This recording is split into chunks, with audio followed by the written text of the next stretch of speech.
ساعدني يا بسم اللہ الرحمن الرحیم اللہم صلی علی محمد وعلی آل محمد وبارک وسلم رب اشرح لی صدری ویسر لی امری واحلل عقدۃ من لسانی یفقہوا قولی واجعل لی وزیرا من اہلی آمین یا رب العالمین۔ السلام علیکم ورحمۃ اللہ وبرکاتہ۔ ناظرین ہم خوش آمدید کہتے ہیں آپ کو۔ الحمدللہ دور ترجمہ قرآن کا سلسلہ جاری ہے، سورۃ الواقعہ کا مطالعہ کر رہے ہیں۔ اگلی آیت سورہ واقعہ کی آیت نمبر 75، وہاں سے مطالعہ ہم شروع کر رہے ہیں۔ اعوذ باللہ من الشیطان الرجیم، بسم اللہ الرحمن الرحیم۔ فلا اقسم بمواقع النجوم، پس میں ستاروں کے گرنے کی قسم اٹھاتا ہوں۔ وَإِنَّهُ لَقَسَمٌ لَوْ تَعْلَمُونَ عَظِيمٌ، اور بے شک یہ عظیم قسم ہے اگر تم غور کرو تو۔ اللہ اکبر۔ ستاروں کے گرنے سے مراد ایک تو ستارے جو مارے جاتے تھے شیاطین کو، ان کی طرف بھی اشارہ، ایک اشارہ یہ ستاروں کو نظام جیسے بڑا مربوط ہے، اللہ تعالیٰ کا کلام قرآن بھی بڑا مربوط اور مضبوط کلام ہے۔ اور ایک رائے جو اس دور میں ایک ریسرچ ہوئی ہے اور ڈسکوری ہوئی ہے کہ بلیک ہولز میں جا کر بڑی بڑی گیلیکسیز ختم ہو رہی، ان کے سولر سسٹمز وغیرہ، شاید یہ اس کی طرف اشارہ ہو، واللہ اعلم۔ عظیم قسم اٹھا کر اللہ فرما رہا ہے انہ لقرآن کریم، بے شک یہ ایک عزت والی کتاب ہے، یعنی قرآن حکیم، فی کتاب مکنون، ایک پوشیدہ کتاب میں ہے، لوح محفوظ وہاں سے عطا ہوا، لا یمسہ الا المطہرون، اسے پاک لوگوں کے سوا کوئی ہاتھ نہیں لگا سکتا۔ اس میں تین باتیں بیان ہوئیں۔ وہ لوح محفوظ کے پاس تو رسائی فرشتوں کی، وہ تو پاک ہی پاک ہیں، ایک ادب قرآن پاک کا یہ ہے کہ جب اس کو ہاتھ لگایا جائے تو اکثر فقہا فرماتے ہیں کہ باوضو ہو کر اس کو ہاتھ لگایا جائے۔ اور تیسری بات کیا ہے، اس کے مفاہیم اور معانی کو سمجھنے کے لیے باطن کا پاک ہونا، طلب و طڑب کا سچا ہونا، باطن کا پاک ہونا بھی بہت زیادہ ضروری ہے۔ لا یمسہ الا المطہرون، اسے پاکیزہ لوگوں کے سوا کوئی ہاتھ نہیں لگاتا۔ تنزیل من رب العالمین، یہ تمام جہانوں کے رب اللہ تعالیٰ کی طرف سے نازل کیا گیا ہے۔ افبہذا الحدیث انتم مدہنون، تو کیا تم اس بات کے انکار کرنے والے ہو؟ وَتَجْعَلُونَ رِزْقَكُمْ أَنَّكُمْ تُكَذِّبُونَ، اور تم بناتے ہو جھٹلانے کو اپنا وظیفہ۔ یہ کفار کا جو رویہ تھا قرآن پاک کے تعلق سے، اس کا بیان ہے۔ وہ تو جھٹلاتے تھے اور انکار کرتے تھے اور نظر انداز کرتے تھے۔ ہم تو مسلمان ہیں نا، بس توجہ دلا رہا ہوں بار بار، اللہ مجھے اور آپ کو قرآن پاک کی قدر کرنے کی اور اس سے تعلق کی مضبوطی کی توفیق مزید عطا فرمائے۔ اب بتایا جا رہا ہے اپنے اوقات پر غور کر لو، تم اپنے آپ کو سمجھتے کیا ہو؟ اپنے سامنے تم کسی کو مرتے ہوئے دیکھ تو بچا سکتے ہو، اس کو نہیں تو اپنے آپ کو کیسے بچاؤ گے؟ فلولا اذا بلغت الحلقوم، تو پھر کیوں نہیں جب کسی کی جان حلق کو پہنچتی ہے، وانتم حینئذ تنظرون، اور اس وقت تم دیکھتے رہ جاتے ہو، وَنَحْنُ أَقْرَبُ إِلَيْهِ مِنْكُمْ وَلَٰكِنْ لَا تُبْصِرُونَ، اور ہم تم سے بھی زیادہ اس مرنے والے کے قریب ہوتے لیکن تم نہیں دیکھتے۔ فَلَوْلَا إِن كُنْتُمْ غَيْرَ مَدِينِينَ، تو کیوں نہیں اگر تم اپنے آپ کو خود مختار سمجھتے ہو، کوئی تم پر اختیار نہیں رکھتا، اگر تمہارا یہ خیال ہے، یہ تمہارا گھمنڈ ہے، ترجعونہا ان کنتم صادقین، تو اس کی روح کو لوٹاؤ اگر تم سچے ہو۔ اس کو نہیں لوٹا سکتے روح، اس کو نہیں بچا سکتے تم مرنے سے، اپنے آپ کو بچا لو گے تم کیا؟ اللہ اکبر۔ موت آنی ہے، اللہ کے سامنے پیش ہونا ہے، کل کے نتائج آ رہے ہیں۔ سورت کے آغاز میں 3 گروہوں کا ذکر تھا، وہی اختتام پر بات آ رہی ہے۔ فَأَمَّا إِن كَانَ مِنَ الْمُقَرَّبِينَ، پس اگر وہ مرنے والا مقربین میں سے ہو، فروح و ریحان و جنت نعیم، تو اس کی راحت اور خوشبودار پھول اور نعمتوں کے باغ ہیں۔ وَأَمَّا إِن كَانَ مِنْ أَصْحَابِ الْيَمِينَ، اور اگر وہ دائیں ہاتھ والوں میں سے ہو، فَسَلَامٌ لَكَ مِنْ أَصْحَابِ الْيَمِينَ، تو تیرے لیے سلامتی ہے اے شخص کے جو دائیں ہاتھ والوں میں سے ہے۔ اللہ ہمیں جنت والوں میں شامل فرمائے۔ اس کے برعکس فرمایا وَأَمَّا إِن كَانَ مِنَ الْمُكَذِّبِينَ الضَّالِّينَ، اور یقیناً اگر وہ گمراہ جھٹلانے والوں میں سے ہو، وہ اما انکان، اور اگر وہ ہو جھٹلانے والوں میں سے، الضالین گمراہ لوگوں میں سے، فنزل من حمیم، تو اس کی مہمانی کھولتے ہوئے پانی سے، استغفر اللہ، وتصریۃ جحیم، اور اس سے جہنم کی آگ میں ڈالا جانا ہوگا۔ اللہم اجرنا من النار، اے اللہ ہم سب کو آگ کے عذاب سے محفوظ فرما۔ ان ھذا لہو حق الیقین، بے شک یہ یقینی بات ہے قرآن حکیم۔ فسبح بسم ربک العظیم، بس اے نبی صلی اللہ علیہ وسلم آپ اپنے رب عظیم کے نام کی تسبیح کیجئے۔ پچھلے رکوع کے اختتام پر بھی بات یہ آئی تھی، اور اس رکوع کے اختتام پر بھی، سورت کے اختتام پر بھی ہے۔ جب یہ حکم آیا تو اللہ تعالیٰ نے اس تسبیح کو نماز، اللہ کے رسول علیہ السلام نے اس تسبیح کو نماز میں رکوع میں جاری فرما دیا، اور آج ہم بھی کیا پڑھتے ہیں؟ سبحان ربی العظیم۔ یہ الحمدللہ 7 صورتیں سورہ قاف سے لے کے سورہ واقعہ تک مکی صورتیں مکمل ہوئیں. اب 10 مدنی صورتیں آ رہی ہیں. ایک ہے سورہ حدید 27 پارے میں اور 9 مدنی صورتیں 28 پارے میں, اور یہ 10 مدنی صورتوں کا بڑا پیارا گلدستہ ہے. اور مدنی صورتوں کی جو طویل مدنی صورتوں کے مضامین ہیں وہ ان صورتوں میں ہمارے سامنے خلاصے کے طور پر مضامین آ رہے ہیں. جہاد کا عنوان, انفاق کا عنوان, راہ خدا میں قتال کا معاملہ, اللہ کے دین کی سربلندی کے لیے جد و جہد کا معاملہ, یہ سارے مباحث, نفاق کا معاملہ, یہ سارے مباحث جو تفصیل سے آئے تھے ہمارے سامنے مدنی صورتوں میں, طویل مدنی صورتوں میں, اب وہ یہاں خلاصوں کے طور پر بات ہمارے سامنے آ رہی ہے. کچھ ڈانٹ ڈپٹ کا اندازہ بھی ہے اور ایمان والوں سے تقاضے بھی دین کے رکھے جا رہے ہیں. سورۃ الحدید کا مطالعہ شروع کر رہے ہیں. یہ مدنی صورت ہے اور اس میں امت مسلمہ کی ذمہ داریوں کا بیان بھی سامنے آتا ہے اور تقاضوں کا ذکر بھی ہے اور فرار اختیار کرنے والوں کا تذکرہ بھی سامنے آئے گا. بسم اللہ الرحمن الرحیم. سبح للہ ما فی السماوات والارض وهو العزیز الحکیم. تسبیح بیان کی ہر شے نے جو آسمانوں اور زمین میں ہے اللہ کی, اور وہ اللہ غالب حکمت والا ہے. لہ ملک السماوات والارض, اللہ ہی کے لیے بادشاہت آسمان اور زمین کی. یہ بات آج امت بھول گئی ہے. اللہ بادشاہ بھی اس کائنات کا, تو حکم کس کا چلنا چاہیے؟ اللہ کا. وہ نافذ تو نہیں ہو رہا. یحیی و یمیت, وہ اللہ زندگی دیتا ہے اور وہی موت دیتا ہے. وہو علی کل شیء قدیر, اور وہ اللہ ہر شے پر قدرت رکھنے والا ہے.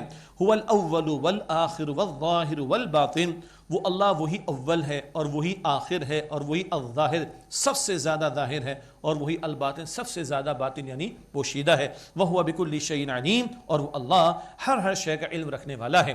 ایک حدیث مبارک میں نبی مکرم علیہ السلام کے دعائیہ کلمات, ان کا حاصل یہ ہے, اے اللہ تو وہ اول جس سے پہلے کوئی نہیں, اے اللہ تو وہ آخر جس کے بعد کوئی نہیں, اے اللہ تو وہ سب سے زیادہ ظاہر کہ جس سے زیادہ ظاہر کوئی نہیں, اور اللہ تو وہ سب سے زیادہ پوشیدہ جس سے زیادہ پوشیدہ کوئی نہیں. یہ سادہ سا مفہوم اس کے اندر ہے. باقی اس میں تفسیری مباحث ہیں, وہ فلسفیانہ مسائل ہیں. ربط حادث بالقدیم, خالق اور مخلوق کا آپس کا ربط اور تعلق کیا ہے, وہ مباحث فلسفے کے میدان کے جو ایکسپرٹیز رکھتے ہیں انہوں نے بیان فرما دیے. یہاں نہ اس کا موقع نہ اس کی کوئی حاجت. وَهُوَ بِكُلِّ شَيْءٍ عَلِيمٌ, اور وہ اللہ ہر شے کا علم رکھنے والا ہے. هُوَ الَّذِي خَلَقَ السَّمَاوَاتِ وَالْأَرْضَ فِي 6 أَيَّامٍ ثُمَّ اسْتَوَىٰ عَلَى الْعَرْشِ, وہ اللہ جس سے پیدا فرمایا آسمان و زمین کو 6 دنوں میں, پھر وہ عرش پر قائم ہوا, مراد اپنی شان کے مطابق. يَعْلَمُ مَا يَلِجُ فِي الْأَرْضِ وَمَا يَخْرُجُ مِنْهَا وَمَا يَنزِلُ مِنَ السَّمَاءِ وَمَا يَعْرُجُ فِيهَا, وہ اللہ جانتا ہے جو کچھ زمین میں داخل ہوتا ہے اور جو زمین سے نکلتا ہے اور جو آسمان سے اترتا ہے اور جو اس میں چڑھتا ہے. دانے کا اندر جانا, بیج کا, کوپل کا نکلنا, فصل کا نکلنا, بارش کا برسنا اور اعمال کا اوپر جانا, یہ چند مثالیں, بہت ساری مثالیں. وَهُوَ مَعَكُمْ أَيْنَمَا كُنتُمْ, اور تم جہاں کہیں بھی ہو تو اللہ تعالیٰ تمہارے ساتھ ہے. وَاللَّهُ بِمَا تَعْمَلُونَ بَصِيرٌ, اور تم جو کچھ کرتے ہو اللہ تعالیٰ خوب دیکھنے والا ہے. لَهُ مُلْكُ السَّمَاوَاتِ وَالْأَرْضِ, اللہ ہی کے لیے بادشاہت آسمان اور زمین کی. آیت نمبر 2 میں بات آئی, دوبارہ آ رہی ہے. وَإِلَى اللَّهِ تُرْجَعُ الْأُمُورُ, اور اللہ تعالیٰ ہی کی طرف تمام کاموں کا لوٹنے کا معاملہ ہے. یولج اللیل فی النہار ویولج النہار فی اللیل, وہ اللہ رات کو دن میں داخل فرماتا ہے اور دن کو رات میں داخل فرماتا ہے. وہو علیم بذات الصدور, اور وہ اللہ سینوں کے رازوں تک سے بھی خوب واقف ہے. 6 آیات میں اللہ کی ذات و صفات اور اللہ کی عظمت کا بیان آیا. اب اگلی 5 آیات میں اللہ نے 2 تقاضے سامنے رکھے, ایمان اور انفاق. کبھی ایمان اور عمل صالح آتا ہے, کبھی ایمان اور جہاد آتا ہے پوری زندگی. اب آ رہا ہے ایمان اور انفاق, پوری زندگی کھپانا کس کو, جو کچھ اللہ تعالیٰ نے دیا اس کو لگانا, اور خاص طور پر اللہ کے دین کی سربلندی کے لیے, عدل کے قیام کے لیے لگانا, جو تمام پیغمبروں کا انقلابی مشن ہے, جو اس سورت کی آیت نمبر 25 میں ہمارے سامنے آئے گا انشاءاللہ. اگلی آیات میں ایمان اور انفاق کا تقاضا اور ڈانٹ ڈپٹ کا انداز بھی ہے اور ترغیب و تشویق بھی دلائی گئی ہے. آمنوا باللہ ورسولہ وانفقوا مما جعلکم مستخلفین فیہ, اللہ اور اس کے رسول علیہ السلام پر ایمان لاؤ اور اس میں سے خرچ کرو جس میں اللہ نے تمہیں جانشینی عطا کی, اختیار دیا, جس میں تمہیں اختیار دیا, مال ہو, جان ہو, اوقات ہو, صلاحیت ہو, اولاد ہو, سب کو لگاؤ. فالذین آمنوا منکم وانفقوا لهم اجر کبیر, پس جو لوگ ایمان لائے اور انہوں نے خرچ کیا یعنی انفاق کیا, ان کے لیے بڑا اجر ہے. وما لکم لا تؤمنون باللہ, اور تمہیں کیا ہوا تم اللہ تعالیٰ پر ایمان نہیں لاتے. والرسول یدعوکم لتؤمنوا بربکم وقد اخذ میثاقکم ان کنتم مؤمنین, اور تمہیں کیا ہوا تم ایمان نہیں لاتے اللہ پر جبکہ رسول تمہیں بلاتے ہیں کہ تم اپنے رب پر ایمان لاؤ اور یقیناً تم سے عہد لے چکے اگر تم واقعتاً ایمان والے ہو هو الذی ینزل علی عبده آیات بینات، وہ اللہ جو اپنے بندے صلی اللہ علیہ وسلم پر واضح آیات قرآن پاک کی نازل فرماتا ہے لیخرجکم من الظلمات الی النور، تاکہ وہ تمہیں گمراہی کے اندھیروں سے نکال کر ہدایت کی روشنی کی طرف لے آئیں۔ وَإِنَّ اللَّهَ بِكُمْ لَرَؤُوفٌ الرحیم، اور بے شک اللہ تم پر بڑا شفقت فرمانے والا رحم فرمانے والا ہے۔ جھنجھوڑا جا رہا ہے ایمان والوں، منافقین تو ایمان کے جھوٹے دعوے دار تھے، ان کی طرف بھی روئے سخن ہے، لیکن جھنجھوڑا جا رہا ہے کیوں پکا ایمان نہیں لاتے، کیوں کھپاتے نہیں وہ اپنے آپ کو؟ اللہ اکبر۔ ہاں ایمان کہاں سے ملتا ہے؟ قرآن حکیم کے ذریعے سے ملتا ہے۔ یہ روشن آیات، واضح آیات اللہ نازل فرما رہا ہے، اس کے ذریعے ہدایت ملے گی اور تمہیں گمراہی کے اندھیرے سے ہدایت کی روشنی کی طرف اللہ لے آئے گا۔ وَمَا لَكُمْ أَلَّا تُنْفِقُوا فِي سَبِيلِ اللَّهِ، اور تمہیں کیا ہو تم اللہ تعالیٰ کی راہ میں خرچ نہیں کرتے؟ وَلِلَّهِ مِيرَاثُ السَّمَاوَاتِ وَالْأَرْضِ، اور اللہ تعالیٰ ہی کے لیے آسمان و زمین کی میراث ہے۔ اللہ اکبر، سب کچھ تو اللہ کا ہے، کیوں اللہ کی راہ میں لگاتے نہیں؟ کیوں اللہ کی راہ میں خرچ نہیں کرتے ہو؟ مال ہو، جان ہو، وقت ہو، صلاحیت ہو، اولاد ہو، اللہ ہی کا ہے تو اللہ کو لوٹاؤ اور اجر عظیم پاؤ آخرت کے اندر۔ لا يستوی منکم من انفق من قبل الفتح وقاتل، برابر نہیں تم میں سے وہ جس نے خرچ کیا فتح سے پہلے اور قتال کیا۔ اولئک اعظم درجۃ من الذین انفقوا من بعد وقاتلوا، یہ لوگ درجے میں ان سے بڑھ کر ہیں جنہوں نے بعد میں خرچ کیا اور انہوں نے قتال کیا۔ فتح سے ایک مراد فتح مکہ ہے، اس سے پہلے قتال کرنے والے، خرچ کرنے والے، ان کا درجہ بڑا ہے بعد والوں سے۔ ہاں وَكُلٌّ وَعَدَ اللَّهُ الْحُسْنَى، اور اللہ تعالیٰ نے ہر ایک سے عمدہ وعدہ فرمایا ہے۔ وَاللَّهُ بِمَا تَعْمَلُونَ خَبِيرٌ، اور تم جو کچھ کرتے ہو اللہ تعالیٰ اس سے خوب واقف ہے۔ آج بھی مغلوبیت کا دور ہے نا، تو فتح سے پہلے مغلوبیت کا دور، مغلوبیت کے دور میں جو خرچ کرے گا وہ اس کا اخلاص بھی زیادہ، اس کا اجر بھی زیادہ۔ آج مجھے اور آپ کو اللہ پکار پر لبیک کہنے کی توفیق دے، ہم اس کی راہ میں خرچ کرنے والے وقت کو لگائیں، صلاحیتوں کو لگائیں اللہ کے دین کے سیکھنے کے لیے، اللہ کے دین پر عمل کے لیے، اللہ کے دین کو پیغام کو پہنچانے کے لیے دوسروں تک، اور اللہ کے دین کے نفاذ کے لیے۔ واللہ بما تعملون خبیر، اور تم جو کچھ کرتے ہو اللہ تعالیٰ اس سے خوب واقف ہے۔ من ذا الذی یقرض اللہ قرضا حسنا فیضاعفہ لہ ولہ اجر کریم، کون ہے جو اللہ تعالیٰ کو قرض دے قرض حسن تو اللہ تعالیٰ اس کو بڑھا دے اور اس کے لیے بڑا عمدہ اجر بھی ہے۔ سبحان اللہ، اللہ قرض حسن کی اس طرح استعمال فرماتا ہے۔ قرض وہ رقم جس کی ادائیگی لازم، اللہ اکبر، اللہ کی شان کریمی، جو ہمارے پاس ہے ہمارا تو نہیں، کس کی عطا ہے؟ اللہ سبحانہ وتعالیٰ کی عطا۔ اگر ہم خرچ کریں تو ہمارا کمال کیا ہے؟ مگر وہ کہتے ہیں یہ قرض حسن ہے، اور حسن کیا ہے؟ حلال میں سے دینا، اخلاص نیت کے ساتھ دینا۔ تو اللہ کہتے ہیں میں بڑھا چڑھا کر واپس کروں گا، وہ قبول فرما لے اس کی شان کریمی، وہ اجر عطا فرمائے اور بڑھا چڑھا کر عطا فرمائے۔ تو یہ ترغیب و تشویق کا انتہائی اسلوب ہے جو اس مقام پر آیا۔ اللہ تعالیٰ مجھے اور آپ کو اپنی راہ میں خرچ کرنے کی توفیق دے، اور خرچ کرنا صرف مال کا نہیں، جان، اوقات، صلاحیتیں، اولاد، اس سب کو لگانا اس کے کلمے کی سربلندی کے لیے۔ یوم تری المؤمنین والمؤمنات یسعی نورہم بین ایدیہم وبایمانہم، جس دن آپ مومن مردوں اور عورتوں کو دیکھیں گے ان کا نور ان کے سامنے اور ان کے دائیں طرف دوڑتا ہوگا۔ بشراکم الیوم جنات، انہیں فرمایا جائے گا آج تمہیں خوشخبری ہے باغات کی، تجری من تحتها الانہار خالدین فیہا، جن کے نیچے نہریں جاری ہیں وہ ان میں ہمیشہ رہیں گے۔ ذالک هو الفوز العظیم، یہی عظیم کامیابی ہے۔ سامنے ایمان، اس سے مراد دل میں موجود ایمان، اور سامنے نور سے مراد نور ایمان جو دل میں ہوتا ہے، اور دائیں طرف سے مراد نیک اعمال کی روشنی۔ خیر وہ ہر طرف روشنی ہو جائے گی، لیکن ایمان اور نیک عمل کے تقاضے پورے کرنے والے ان کے لیے کل روشنی ہوگی، جنت ہوگی، اور یہی عظیم کامیابی۔ اور ایمان کے تقاضوں سے بھاگنے والے کون ہوتے ہیں؟ منافقین، دعویٰ کرتے ہیں ماننے کا لیکن اقرار کرنے کے بعد بھاگ لیتے ہیں۔ تقاضا آ جائے، قتال کا تقاضا آ جائے، انفاق کا تقاضا، ہجرت کا تقاضا آ جائے، اطاعت رسول کا صلی اللہ علیہ وسلم، بھاگ لیتے ہیں۔ ان منافقین کا بیان۔ یوم یقول المنافقون والمنافقات للذین آمنوا انظرونا نقتبس من نورکم، جس دن کہیں گے منافق مرد اور منافق عورتیں ان لوگوں کو جو ایمان لائے، ہماری طرف کچھ نگاہ تو کرو، ہم تمہارے نور میں سے کچھ لے لیں۔ قیل ارجعوا وراءکم، کہہ دیا جائے گا جاؤ اپنے پیچھے کی طرف لوٹ جاؤ۔ فالتمسوا نورا، بس وہاں جا کر نور تلاش کرو۔ مراد ہے کہ محنت کرنے کا موقع دنیا میں تھا، آخرت میں نہیں ہے۔ دنیا میں ایمان لا کر ایمان کے تقاضوں کو پورا کرتے، دین کی پکار پر لبیک کہتے، پیغمبر کے مشن میں تم شریک ہوتے، تو آج نور تمہارے پاس ہوتا، نور ایمان، نور عمل۔ دنیا میں جاؤ، لوٹ کر وہاں تلاش کر لو۔ یہ ان کے لیے ایک ایڈنگ ٹو دی انجری والی بات ہوگی، ان کی ذلت میں اضافے کا باعث ہوگی یہ بات۔ فضرب بینہم بسور لہ باب، پھر ان کے درمیان ایک دیوار کھڑی کر دی جائے گی، باطن فی رحمت، اس کی ایک طرف اس کا ایک دروازہ ہوگا، لہو باب، اس کا ایک دروازہ ہوگا، باطن فی رحمت وظاہرہ من قبلہ العذاب، اس کے اندر کی جانب رحمت ہوگی اور اس کے باہر کی طرف عذاب ہوگا. اہل جنت ایک طرف، اہل جہنم ایک طرف، درمیان میں دیوار کھڑی کر دی جائے گی، اور ایک طرف رحمت وہ جنت والے، ایک طرف عذاب وہ جہنم والے ہوں گے. ینادونہم الم نکم معکم، وہ منافق مسلمانوں کو پکاریں گے کہ ہم تمہارے ساتھ نہیں تھے، دنیا میں تمہارے پاس ہی تو رہتے تھے. قالوا بلا، وہ مسلمان کہیں گے ہاں ہاں، ولکنکم فتنتم انفسکم وتربصتم وارتبتم وغرتکم الامانی حتی جاء امر اللہ، لیکن تم نے اپنے آپ کو فتنے میں ڈالا اور تم مسلمانوں پر آفت کے انتظار میں پڑے رہے اور تم شک کرتے تھے اور تمہاری جھوٹی تمناؤں نے تمہیں دھوکے میں ڈال دیا، یہاں تک کہ اللہ تعالیٰ کا حکم آ گیا وغرکم باللہ الغرور، اور تمہیں اللہ تعالیٰ کے بارے میں دھوکہ دینے والے شیطان نے دھوکے میں مبتلا کر دیا، بہت بڑے دھوکے باز شیطان نے. یہ ہے نفاق کا باطن کے اندر جو مرض بڑھتا جاتا ہے. پہلے دنیا کی محبت میں منافق ڈوبتا ہے، پھر انتظار کرتا ہے کہ جان چھوٹے مسلمانوں سے، ان پر کوئی مصیبت آ جائے ہماری جان چھوٹ جائے، استغفر اللہ. پھر جب دین سے فرار اختیار کرتا ہے تو دین کے احکام کے بارے میں شکوک و شبہات میں مبتلا ہو جاتا ہے، پھر اپنے آپ کو جھوٹی تسلیت دینے کے لیے تکیہ کر کے بیٹھ جاتا ہے ہم تو بخش دیے جائیں گے، مسئلہ کوئی نہیں ہے. اور پھر بہت بڑا دھوکے باز شیطان بھی دھوکے میں مبتلا کرتا ہے. یہ باطن کے اندر جو نفاق کا مرض پروان چڑھتا ہے ایک منافق کے، اس کی باطنی کیفیت کو یہاں پر بیان کیا گیا. فرمایا کہ وغرکم باللہ الغرور، اور اللہ تعالیٰ کے بارے میں بہت بڑے دھوکے باز شیطان نے تمہیں دھوکے میں مبتلا کر دیا، دنیا کی محبت میں ڈبا کر آخرت تمہاری برباد کروا دی اس نے. فَالْيَوْمَ لَا يُؤْخَذُ مِنْكُمْ فِدْيَةٌ وَلَا مِنَ الَّذِينَ كَفَرُوا، بس آج تم سے نہ کوئی فدیہ لیا جائے گا نہ ان لوگوں سے جنہوں نے کفر کیا. مأواکم النار، تمہارا ٹھکانہ جہنم کی آگ ہے.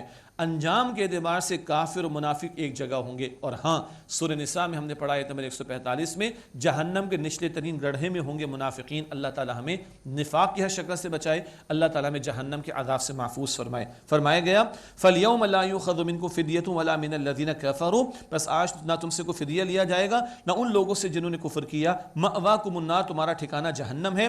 ہی مولاکم، وہی تمہاری ساتھی ہے. وبئس المصیر، اور وہ لوٹنے کا بہت برا مقام ہے. اللہم اجرنا من النار، اے اللہ ہم سب کو آگ کے عذاب سے محفوظ فرما. اب ایک بڑی جلالی آیت آ رہی ہے، ہمیں بھی دل کے کانوں سے اس کو سننا چاہیے.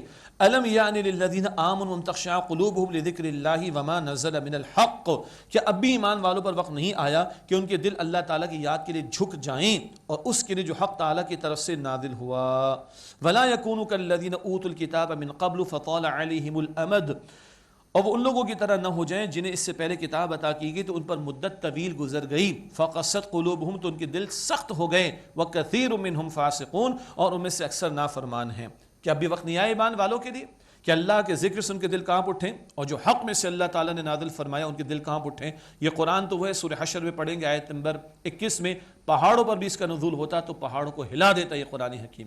ایمان والوں کی شان کیا ہے؟ سورہ انفال کی آیت نمبر 2، اللہ کا ذکر ہوتا ہے ان کے دل کانپ اٹھتے ہیں. اللہ اکبر. ہمارے دلوں پر کتنا اثر ہے؟ اس ماہ مبارک سے ہم نے کیا لیا؟ قرآن سن کر ہم نے کیا لیا؟ آنکھیں بھی کبھی نم ہوئیں، رونگٹے بھی کبھی کھڑے ہوئے، گڑگڑاہٹ اندر کچھ پیدا ہوئی، کچھ فیلنگز اندر آئی ہیں، کچھ آئندہ کے لیے عزم ہم نے کیا، کچھ آئندہ کے لیے ارادہ ہم نے کیا. آئندہ ہم گناہوں کو چھوڑیں گے نہیں، آئندہ ہم نافرمانیوں کو چھوڑیں گے کہ نہیں، آئندہ قرآن کو تھامیں گے کہ نہیں، آئندہ پیغمبر کی پکار پر لبیک کہیں گے کہ نہیں، آئندہ دین کو ترجیح اول دے کر اس کی فالوئنگ کریں گے نہیں، آئندہ دین کے تقاضوں پر عمل کرتے ہوئے اللہ کی بندگی کی دعوت، اللہ کی بندگی والے نظام کو قائم کرنے کی جد و جہد کریں گے نہیں کریں گے. اور ہاں، یہ 27ویں شب قدر کی رات کا امکان ہے غالب کہ یہ ہو، اور اسی شب میں اللہ نے قرآن عطا فرمایا، اسی شب میں اللہ نے پاکستان ہمیں عطا فرمایا تھا. کس لیے لیا تھا؟ اللہ خطہ زمین دے دے جہاں تیری اطاعت ہوگی، تیرے رسول کی اطاعت ہوگی صلی اللہ علیہ وسلم، جہاں قرآن و سنت کا نظام ہم قائم کر کے دنیا کے سامنے پریزنٹ کریں گے. ہم اسلام کا مضبوط قلعہ بنا کر اس ملک کو دنیا کے سامنے as a role model present کریں گے. کہاں ہے آج وہ اللہ کا دین؟ اور کس چیز کا انتظار ہے؟ کتنے مصائب، کتنی مشکلات، کتنے پہاڑ ٹوٹ پڑے ہم پر، اور کس چیز کا ہمیں کب آئے گا وہ وقت؟ الم یعن للذین آمنوا ان تخشع قلوبہم لذکر اللہ وما نزل من الحق.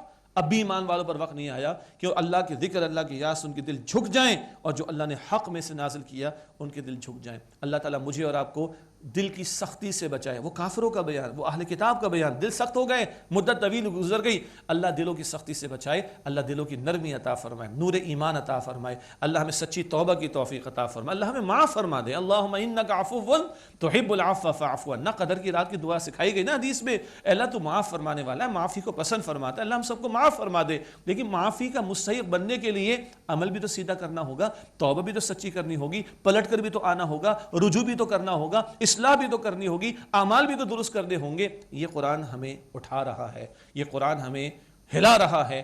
کیا ہم کچھ محسوس کر رہے ہیں؟ وَلَا يَكُونُ كَالَّذِينَ أُوتُوا الْكِتَابَ مِنْ قَبْلُ، اور نہ ہو جائیں ان لوگوں کی طرح کہ جنہیں اس سے پہلے کتاب دی گئی، فَطَالَ عَلَيْهِمُ الْأَمَدُ فَقَسَتْ قُلُوبُهُمْ، تو ان پر مدت دراز گزر گئی، پھر ان کے دل سخت ہو گئے۔ یاد آیا البقرہ آیت نمبر 74، پتھروں سے بھی زیادہ سخت ہو گئے تھے جب کتاب کو انہوں نے پس سے پش ڈال دیا، استغفر اللہ، وَكَثِيرٌ مِّنْهُمْ فَاسِقُونَ، اور ان میں سے اکثر نافرمان ہیں۔ اب کچھ محسوس ہوا تو اللہ کی شان کریمی سنی اگلی آیت میں، اعلموا ان اللہ یحیی الارض بعد موتها، خوب جان لو اللہ تعالیٰ زمین کو اس کے مر جانے کے بعد زندگی عطا فرماتا ہے۔ قد بینا لکم الآیات لعلکم تعقلون، یقیناً ہم نے تمہارے لیے نشانیں بیان کر دی ہیں تاکہ تم سمجھو۔ مردہ زمین کو اللہ بارش برسا کر زندگی دیتا ہے، مردہ دلوں کو قرآن کی بارش برسا کر اللہ سبحانہ و تعالی زندگی عطا فرما دے گا، نور ایمان آئے گا، فصل نیک اعمال کی فصل اگنا شروع ہو جائے گی۔ تو فرمایا جا رہا ہے اس روحانی بارش، قرآن حکیم کی آیات، ان سے تعلق کی مضبوطی، پھر قرآن کے ساتھ تعلق کا تذکرہ آ گیا، لعلکم تعقلون، تاکہ تم سمجھو۔ ان المصدقین والمصدقات واقرضوا اللہ قرضا حسنا، بے شک صدقہ کرنے والے مرد اور صدقہ کرنے والی عورتیں اور وہ کہ جنہوں نے اللہ تعالیٰ کو قرض حسن دیا، یضاعف لهم ولہم اجر کریم، ان کے لیے کئی گنا بڑھا دیا جائے گا اجر کا معاملہ، اور ان کے لیے بہت عمدہ عزت والا اجر ہوگا۔ عزت والا، دینے والا ہاتھ لینے والے ہاتھ سے بہتر ہوتا ہے نا۔ اللہ جو جنت میں عطا فرمائے گا تو یہ نیچے ہاتھ نہیں ہوں گے، اللہ تکریم کے ساتھ عطا فرمائے گا، عزت والا اجر ہوگا۔ تو کون؟ صدقہ دینے والے مرد، صدقہ دینے والی عورتیں، اور قرض حسن۔ صدقہ فرض شکل زکوٰۃ ہے، اور ویسے نفلی صدقات جو زکوٰۃ کے علاوہ ہم دیتے ہیں، اور قرض حسن کئی مرتبہ اللہ کے دین کی کلمے کی سربلندی اور اللہ کے دین کے غلبے کی جد و جہد کے لیے خرچ کیے جانے والے مال کو کہا جاتا ہے۔ فرمایا اللہ تعالیٰ کئی گنا بڑھا دے گا اور ان کے لیے بڑا عمدہ اجر ہوگا، عزت والا۔ کیا اشارہ ہو رہا ہے؟ یہ مال کی محبت کو نکالو۔ ہمارے استاد ڈاکٹر اسرار صاحب نے بڑی پیاری مثال دی، اللہ تعالیٰ ان کے درجات بلند فرمائے، اور انہی کے نقش قدم پر یہ معاملہ دور ترجمہ قرآن کا یہاں پیش بھی ہو رہا ہے الحمدللہ، کہ بھائی گاڑی کا ہینڈ بریک اگر آپ نے کھینچا ہوا ہے تو ایکسیلیٹر پہ کتنا پاؤں لگائیں وہ گاڑی تو آگے نہیں جائے گی، ہینڈ بریک تو ہٹاؤ، تو مال کی محبت تو ہٹاؤ، ورنہ نور ایمان کہاں سے ملے گا؟ ایمان کی دولت کہاں سے ملے گی؟ خیر میں آگے بڑھنے کا جذبہ کیسے پیدا ہوگا؟ تو یہ مال کی محبت کو نکالیں گے تو خیر میں آگے بڑھیں گے انشاءاللہ۔ والذین آمنوا باللہ ورسلہ اولئک هم الصدیقون والشہداء عند ربہم، اور جو لوگ اللہ اور اس کے رسولوں پر ایمان لائے یہی وہ لوگ ہیں جو اپنے رب کے نزدیک صدیق ہیں، اور شہید ان کے لیے ان کا اجر اللہ کے ان کے رب کے پاس ہے۔ والشہداء عند ربہم لہم اجرہم ونورہم، اور شہداء ان کے لیے ان کا اجر ان کے رب کے پاس ہے اور ان کا نور ان کے رب کے پاس ہے۔ والذین کفروا وکذبوا بآیاتنا اولئک اصحاب الجحیم، اور جن لوگوں نے کفر کیا اور ہماری آیات کو جھٹلایا یہی لوگ دوزخ والے ہیں۔ اللہ تعالیٰ ہم سب کو جہنم کے عذاب سے محفوظ فرمائے۔ اگلی آیات میں بتایا جا رہا ہے کہ دنیا کی زندگی بڑی مختصر ہے، اور اس دنیا کی محبت میں ڈوب کر لوگ دین سے فرار اختیار کرتے ہیں، اس کو توجہ میں لانے کی بات کی جا رہی ہے۔ اعلموا، جان لو، انما الحیات الدنیا لعب ولہو وزینۃ وتفاخر بینکم وتکاثر فی الاموال والاولاد، جان لو کہ بے شک دنیا کی زندگی محض کھیل ہے، تماشا ہے، اور زینت کا اختیار کرنا ہے، اور ایک دوسرے پر فخر جتانے کی کوشش کرنے کی بات ہے، اور کثرت کی خواہش کرنے کا معاملہ ہے، کثرت کی خواہش رکھنا مال اور اولاد کے حوالے سے اس کا معاملہ ہے۔ یہ زندگی کے 5 اسٹیجز، چھوٹا بچہ رنگ برنگی پینسل سے دل بہلا لیتا ہے، ذرا بڑا بچہ کچھ چیزوں سے خوش ہو جاتا ہے، ذرا ٹین ایج آ گئی تو اب بننے سنورنے کا شوق ہے، پریکٹیکل لائف آ گئی تو گاڑی، بیوی، بچے، ان کے اخراجات، اور بڑھاپا آ گیا تو مال اور اولاد، ایک ایک اسٹیپ پہ آگے جاتے ہیں، پچھلے اسٹیپ کی کوئی حیثیت نہیں رہتی۔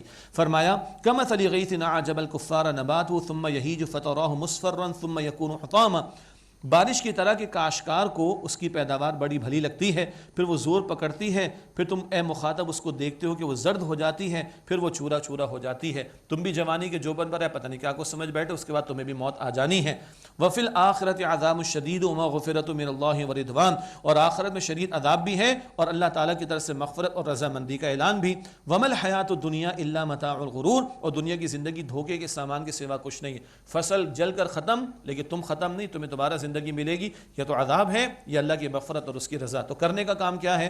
سابقوا الی مغفرۃ من ربکم وجنۃ عرضها كعرض السماء والارض، تم دوڑو، مسابقت کرو، آگے بڑھو ایک دوسرے سے اللہ کی اپنے رب کی مغفرت کے حصول کے لیے اور جنت کے حصول کے لیے جس کی وسعت وڈتھ آسمان اور زمین جیسی ہے۔ اعدت للذین آمنوا باللہ ورسلہ، وہ تیار کی گئی ان لوگوں کے لیے جو ایمان لائے اللہ پر اور اس کے رسولوں پر۔ ذالک فضل اللہ یؤتیہ من یشاء، یہ اللہ کا فضل ہے جس کو چاہتا ہے وہ عطا فرماتا ہے۔ واللہ ذو الفضل العظیم، اور اللہ بڑے فضل والا ہے۔ کہاں چکر میں لگے ہو دنیا کی، یہ تو ختم ہو جانے والی ہے۔ مغفرت اللہ کی اور اللہ کی جنت، اس کے لیے ایک دوسرے سے کمپٹیشن کرو، یہی پتہ کی بات ہے، یہی عقل مندی کی بات ہے۔ آئیے ناظرین کرام اختتام پر دعا کر لیتے ہیں۔ بسم اللہ الرحمن الرحیم، اللہم صلی علی محمد وعلی آل محمد وبارک وسلم۔ اے اللہ اپنے فضل سے ہم سب کی، ہمارے ماں باپ کی، ہمارے گھر والوں کی اور تمام مسلمانوں کی مغفرت فرما۔ اللہم انک عفو کریم تحب العفو فاعف عنا، اے اللہ تو معاف فرمانے والا ہے، کریم ہے، معاف فرمانے کو پسند فرماتا ہے۔ اے اللہ ہم سب کو معاف فرما دے، اے اللہ ہمارے صغیرہ کبیرہ تمام گناہوں کو بخش دے، اے اللہ تمام مرحومین کی مغفرت فرما، اے اللہ تمام بیماروں کو ایمان کے ساتھ صحت عطا فرما، اے اللہ اسلام و مسلمانوں کو عزت اور نصرت و غلبہ عطا فرما، اے اللہ مملکت خداداد پاکستان کی حفاظت فرما، اے اللہ یہاں پر دین کے نفاذ کی محنت کرنے کی ہمیں توفیق عطا فرما، اے اللہ ہم سب کو جہنم سے آزاد فرما دے، اے اللہ ہمیں جنت الفردوس عطا فرما، اے اللہ ہم سب سے راضی ہو جا۔